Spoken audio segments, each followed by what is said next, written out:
back to another insightful and exciting episode of Me and My Health Up. I'm your host, Anthony Hartcher, a clinical nutritionist and lifestyle medicine specialist. The purpose of this podcast is to enhance and enlighten your well-being. And today we have a water quality expert on the show, Sam Tornatore, and he is from and the founder of Clean My Water, and he's just about to publish a book on water quality and health implications. So this episode is creating awareness around water quality and the implications on your health. It's about health optimization and how you can take your health to a new level. It is certainly not about having a go at the water quality. It is about how you can take the water as it is and increase its healthiness, or how to health up with it. So without much further ado, I would love to welcome you into the discussion I'm having with Sam Tornatore. Welcome on the Me and My Health Up podcast. How are you, Sam?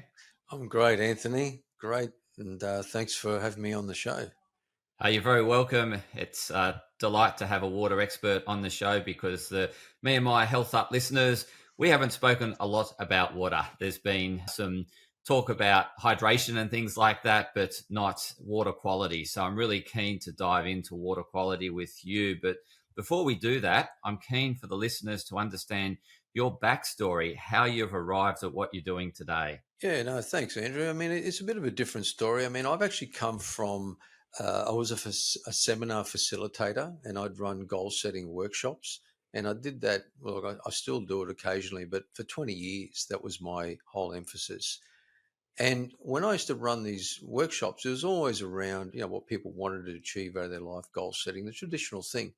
And the thing that was coming up more and more consistently all the time is that people always had goals around their health and their well-being.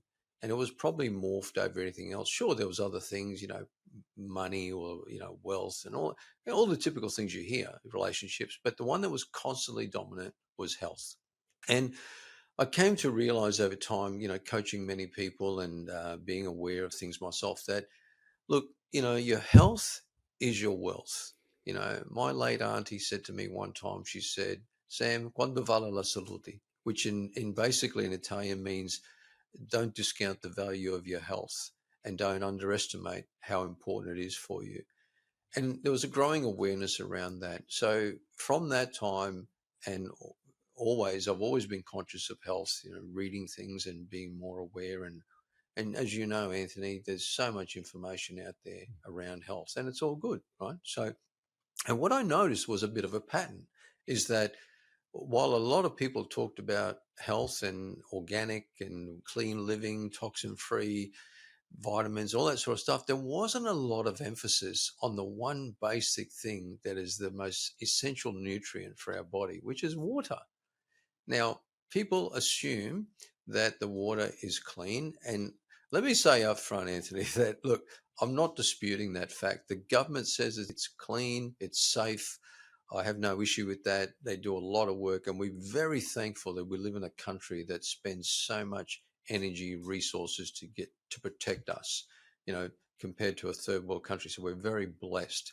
Just because it's safe doesn't necessarily mean it's healthy for us. That's a big distinction. I'm not saying it's harmful. I'm just saying it's not optimally what we want.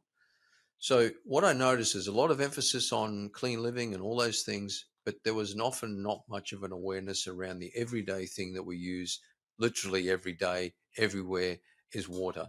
And 60% of our bodies are contained of water. That's what our makeup is. So it makes sense to think about this 60% of water that's coming into us. Is it optimal? Is it perfect? Is it clean? Is it going to consistently enhance my well-being? Or is it going to, over time, maybe erode that?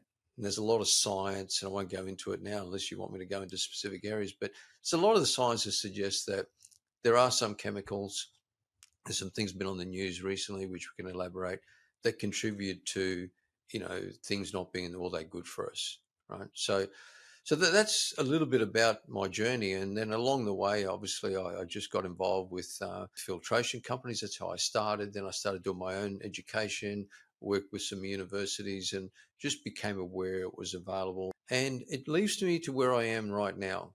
And that is simply, I just want to shed a light so that people are aware of what's in their water.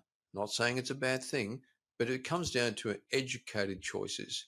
And if people want to do something about that, make some changes, then I'm happy to sort of guide them in whatever direction they want.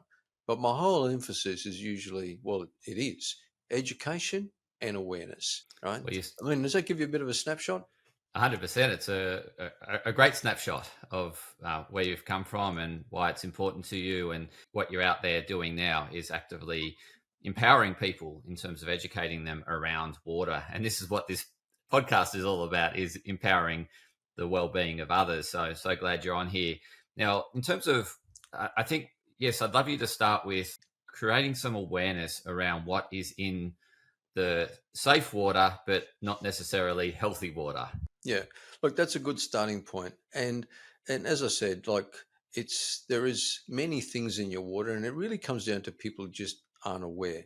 Now, I'm about to publish a book. It's written. It's just taken a bit of time with the publishers, but I've written a book which is around the 10 water concerns that Australian families need to be aware of, so that they, they have some, so they understand the presence of what's in their water. And then from that, they can decide whether that's is that a problem for me? Is that something I need to be concerned about? And B, something they may want to do their own research over or validate. So, look, there's a whole realm of things, but I guess the one that starts out the most, one that's probably most common that most people realize, they can smell it, they know it's there. Some areas in Australia are worse than others, and that's just generally chlorine. Now, some people don't actually think there's chlorine in the water, but it's not a secret, Anthony, and it's not a surprise. It's the dominant disinfectant of that we use in our water, and it has to be there because it's the way that we sanitize our water. If we don't have chlorine, then we're going to be like third world countries, barley belly and all that sort of. So, but what most people don't realize is that, and here's an interesting stat, and this is, people can Google this for themselves. The Australian Drinking Water Guidelines, which is publicly available, says that there are up to 5 parts per million.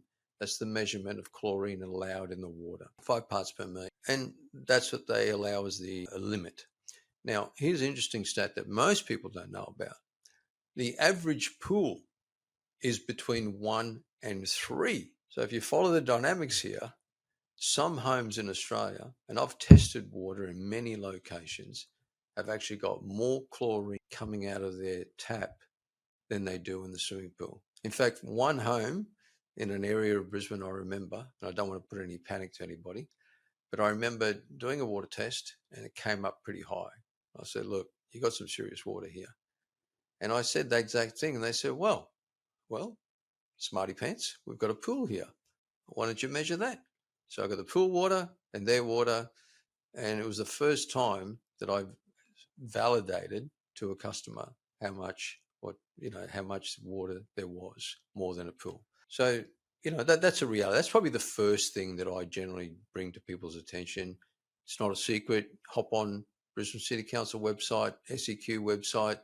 There's countless references where they say very clearly that chlorine or chlorine byproducts, right, like chloramine, ammonia, added to the water to disinfect it. So that's probably the first thing, Andrew. Yeah, so I guess the implications on chlorine in the water on our health. Certainly, I know from a nutritional point of view, and the interaction on the gut health. Yeah. So it totally wipes, because it wipes out the bad bacteria. It also wipes out the good bacteria. So Yeah. it's Yeah, spot on, Anthony. And that's exactly one of the key things. So let's put it in very simplistic terms. Once again, I'm not saying that chlorine is unsafe, right? The research does suggest that the presence of chlorine in our water consistently, we're drinking it, and that's one side effect. It's actually a bleach. It's designed to kill things, right? That's what the job is. So when we ingest it, it goes in our body. It's going to kill something there as well. And then usually the poor byproduct is our good bacteria. That's why some people say, you know what, every time I drink that town water, I feel sick in the stomach. Well, that could be because you've just eroded a bunch of good bacteria and you drink the chemical. Maybe you're very sensitive to it, right? Now, I will say, not everybody has an issue with it at all. I mean, we've been drinking it for years. I mean, even as a kid, I'm drinking out of the garden hose. I'm sure you were as well. So, it's just now that people are more aware of things and we've got choices. Back then, we Yeah, didn't have a choice, but why drink it if you don't have to? It's done a yeah, great job getting it to do what it needs to do before it enters the home. But after that, it's almost obsolete, right? So, yeah, one thing is the gut health. But here's another interesting stat that a lot of people don't realize is that a fair chunk of your intake of chlorine will actually come in through your skin. The skin's the biggest organ. It absorbs things. So when you're having a shower with chlorinated water, chlorine's entering your body as well. You're also breathing it. You got vapors coming out. You do your research. It's not good for people that are asthmatics to be breathing in toxin chlorine. It's going to go through your skin. I mean, there's some stats that share, and once again, this is all widely available, and that's why I put a lot of it into my book is just what's available publicly and just condensed it.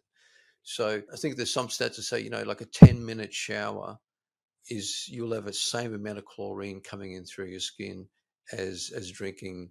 I think it's about 8 glasses of water or 1 glass of water. I can't remember actually, but it's just there's some kind of statistic that shows that it's the same amount over 10 minutes. So, and just while I'm on a roll, a couple of other things that people do notice is that see chlorine it strips our skin of natural barriers and oils, and they're there to protect us.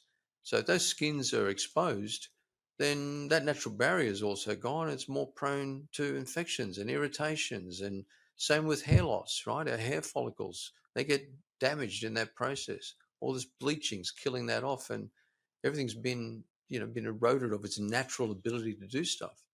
That's why people experience hair loss sometimes, skin irritations, you know, if they've got eczema, it's not going to help them. So, that's just some of the basics around the problems with too much chlorine. I think you touched on it well and covered it well. Is the fact that we've moved on from accepting that safe water is acceptable or just not being sick is acceptable for health.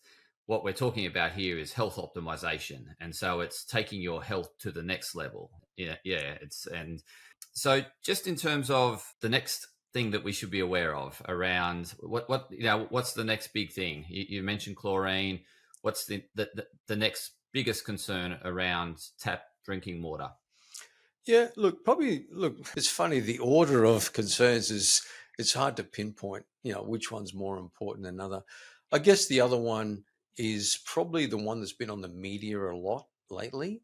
When I say a lot, I mean probably the last couple of months I noticed it was pretty big, especially in Sydney, is this whole topic of PFAS.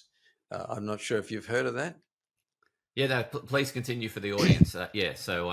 Please describe what it is and Yeah, I mean, look, for the audience, all you got to do, hop on Google, PFAS news, and you'll see something there, right? So let me give you an easy context what this PFAS term is. It's got a very long technical name. Don't worry about that. The thing that you want to, most people call it the forever chemical. So PFAS started, and I hope I'm not going to get sued by anybody, but I heard to say I believe it started with the old Teflon days. I think it was DuPont. I don't know. If anybody wants to watch, there's a series there was a show on Netflix called Dark Waters. I think that sort of explains a bit of the origin. But if you can summarize it, when Teflon was made, they used a chemical in there and it's called the forever chemical. And the acronym is PFAS. Now, that PFAS has been reported to be, look, depending on the research, some say 90% of the world's population of water, it's in everywhere. I have seen some studies that they found that in seal blood in Antarctica, you think that's all nice and protected up there, but somehow some PFASs were located in the seal blood. So this is something that was man-made, that got introduced, and it's very, very hard to get out of the water. That's why they call it the forever chemical. So look, as far as I know, to this day, with the technology I've been exposed to, the only thing that will get rid of PFAS consistently, right? And I'm saying consistently because there are ways you can remove it some of the time. There's certain filtration, but really consistently, you're going to need what's called an RO, which is a reverse osmosis, right? So that's thankfully the solution. Now, the reason it's become such a big issue in Australia is because America put out some kind of study. They said we will only allow a certain level of PFAS in our water, and if it's over that, someone's going to get in trouble. Right? We're just not going to allow it. And this is where the controversy happened for Australia. That amount, that was a certain amount, I can't remember the exact number, but Australia is actually over that amount right now. It sparked a big controversy, right? And I'm not going to go into who's right or who's wrong, but the reason that's probably number 2 on my list is there is a lot of research about this PFAS, about what it does, how it really impacts, is linked, and I say linked, inverted commas, to many diseases, whole gamut. I don't like scaring people. Do your own research, but they're fairly extensive, ranging from all the things we don't want to know about. And it's possibly, not saying it is, but there are a lot of research suggesting that that one forever chemical is just not good for us. Yeah, absolutely. I've read lots of data or studies around the health implications of PFAS, and so it's certainly associated, as you said, with many diseases, and it's certainly something that we want to minimize our exposure to, and it's really important that we do that. As you said, it just finds, it's not as if the council are adding it in the water, it just finds through the water cycle. It finds itself, through evaporation back into the clouds, down again. It's this constant sort of water cycle, and again, that's the same with pesticides. So with the huge amounts of pesticides used in agriculture, that eventually finds its way into our drinking water as well. Have you found pesticides? Yeah, look, pesticides are another one, but just on that, just something I want to comment. Look, it's common when I talk about these things. The first reaction for a lot of people is, "Oh, why isn't the government solving this? Why isn't the government stepping in? Why aren't they doing it?" I say, look, they do a great job. This is tough. You're talking about so many chemicals that exist, man-made, natural. Other people have made a disaster out of it. Give the government a break, right? They're giving you water that you can consume. You're not going to get sick over, right? So they're doing the best they can. It's impossible almost to put all the infrastructure, all the costs, everything to support absolutely pure core water. So I say to people, get over it. But you can't control that. The only thing you can control is your own home and what comes in. It's important that you touch on that point, because at the end of the day, we don't want to focus on things out of our control. Exactly. It's useless. And, it's important that we take ownership for our own health and responsibility. And podcast is about education. That's what you're doing, enlightening the listeners around water quality and just to be aware of. And it's up to them to do something about it. I was talking about pesticides because... Oh, yeah, right.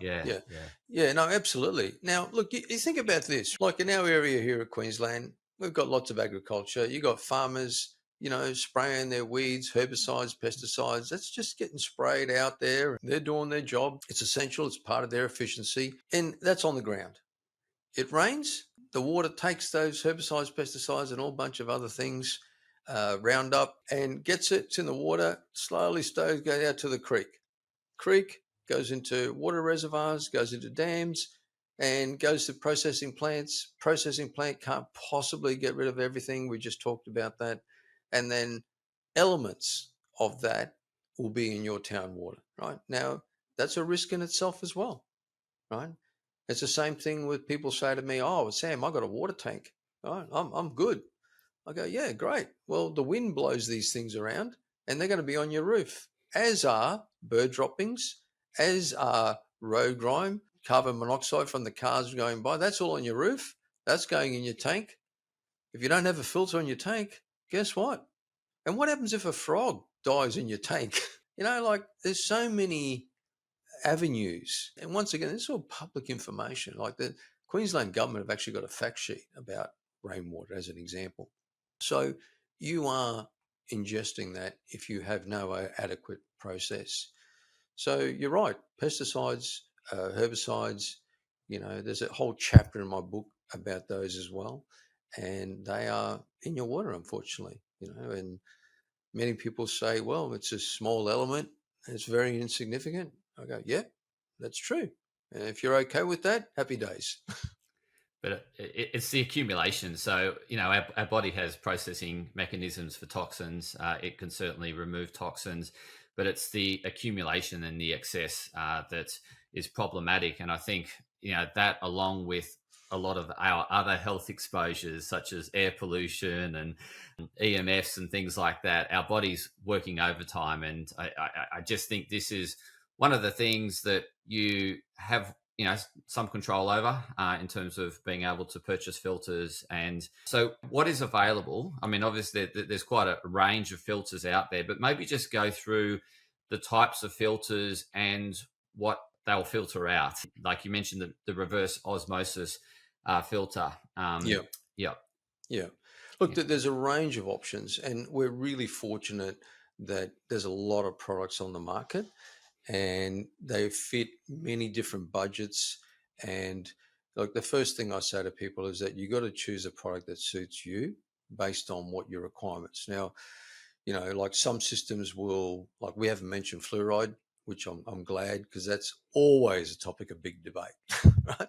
Always a topic. It's good for you, it's bad for you, all sorts of things. So some systems, let's say, for example, you were concerned about fluoride. Well, there are some systems that will remove it and some that won't. So it's really important to match your systems to what you require. The other key things that you want to make sure, this is probably my one thing that I found a lot and I still endorse to people, say, look, whoever you look at, make sure they've got some kind of independent data testing, preferably from an Australian university. There are two leading institutes in Australia that look after managed water quality, and ideally a system that's supported by them. But you want to see the data. You don't want to just hear it as a marketing claim. So, those sort of things are really important. It's important to match it. So what I say to people is, look, tell me what you want removed and make sure that product removes it. You want to see percentages and you want to see data. Otherwise, you're just talking. So, but to give you very simple context, a reverse osmosis is probably the champion of filtration, because just to give you an idea, like most filtration systems, they're very, very good. They'll go to what's called 1 micron, and a human hair is roughly around, look, let's say a thick human hair, it's about 100 micron. So if you divide that by 100, it gives you an idea of what 1 micron is. But so that's the outside general filter system. But a reverse osmosis, just to give you context, will go to 0.0001. That's 1,000 times greater filtration. And that's what's required to consistently and effectively remove, look, I'm going to say 98, 95, 99% of every possible contaminant. Now, I will caution people, there is one small little downside. Look, it's not even a downside. It's just that some people feel like it's a downside. So I think it's important to mention your water will be flattened. It'll be what's called distilled. Now, there's different views whether that's good or bad for us, but the byproduct is that all the minerals in the water have actually been taken out as well. So you want to look for, once we're talking about, products, you want to look for a product that adds back the minerals. The last stage is like a remineralizer or an alkaline producing. Some systems actually include hydrogenated water, which is a very new trend as far as health benefits. So you want to make sure that the system gets rid of the things that we're talking about, the contaminants, adds back things that are healthy for you, magnesium, potassium, and calcium, hydrogen if you want to. And that's the best, that's the ultimate. Yeah, and obviously you're an expert, and this is the field that you help people with. So, how can the listeners reach out and connect with you if they're not quite sure whether this filter is is best suited to their needs. Obviously, that's something that you can help, and you've got a book being published, which I'm sure covers this as well. So, yeah, please share how the listeners can best connect with you. Yeah, look, I help people, I consult with people on systems, products, and I'm really 100% okay with what people decide, as long as people know what they're buying and options. I mean, obviously, I've got systems myself. I've done my own research, but what I suggest for people as a starting point is first work out what's in the water, what you don't want, what you don't like, and then match that with a product. Right now, for listeners, I'm happy, if people have got questions, or if they've got a unique situation with their home, or they simply just want to, if anything, what I'm saying to them resonates with them and they want to know more, then the first step I'd say is get a copy of mine. You can download it, or when they come to publication, I'll send it to you in a real version. And they can go to www.cleanmywater.com.au. Nice and simple. www.cleanmywater.com.au. Fill in the page, enter your details, I'll send you the book. That's a starting point. And after you read that book, you feel like there's some areas there that you want some more insights and ideas on. There's also an option to jump on a 15-minute, 30-minute consultation with me. I don't mind, whatever suits you. And I'll gladly walk you through some, some perspectives or some things you may be aware of. Now, if on that call, Anthony, if someone says, point me in direction, I can certainly list off some names and some options. And like I said, I don't mind. But, if they want that guidance, I'm happy to explain the differences, because there's plenty of differences. Yeah, 100%. At the end of the day, it's making sure that you're paying for what you want. And there's, as you've probably, you've mentioned that, the B's and E's, the reverse osmosis plus the remineralization, the hydration, there's a cost to that, right? And it's a significant more than just a straight filter. Yeah. And so it's really, there's that budget thing to keep in mind, as well as obviously as you move up the health optimization scale, it becomes more costly. So, absolutely. Look, this is the general thing. And I'll say this to your viewers, right? When it comes to filtration, this is the general guide. Everything works to some extent. You can go to Bunnings, you can buy a filter system, you can buy a jug, you can buy fancy things on benches. They all work, right? It's to what degree you want it to work. Once again, what you want removed, how much of it you want removed, and who is validating that data. If you want cheaper, or if you want some of those things, that's okay. Just understand there will be a compromise of some sort, versus if you want peace of mind. So I don't know. I just try to, I'm never about pushing anything. I just want people to make their own minds up. Yeah, it's what's best for the customer. Yeah, at the end of the day. So, Sam, thank you so much for coming on the show. I really appreciate you reaching out and wanting to share your expertise and then enlightening the listeners and viewers today on the show. So really appreciate your time. And I recommend the listeners and viewers go and visit Sam's website, get further empowered in this subject of water quality and further up your health. Take your health to the next level by at least starting your journey on water filtration and, optimizing your health that way. So thanks again, Sam. Thank you. That's okay. Look, I encourage the viewers to remember your health is your wealth. Okay. And be educated. It's as simple as that. So thank you, Anthony, for the opportunity to be on the show. If people just get one little bit of advice or nugget from it that's going to improve something, then I'm happy. And that's what this show's all about. Just getting that 1%er or that one bit of advice that you go away and take action and, take your health to the next level. So, thanks, Sam. Really appreciate it. No worries. Thank you.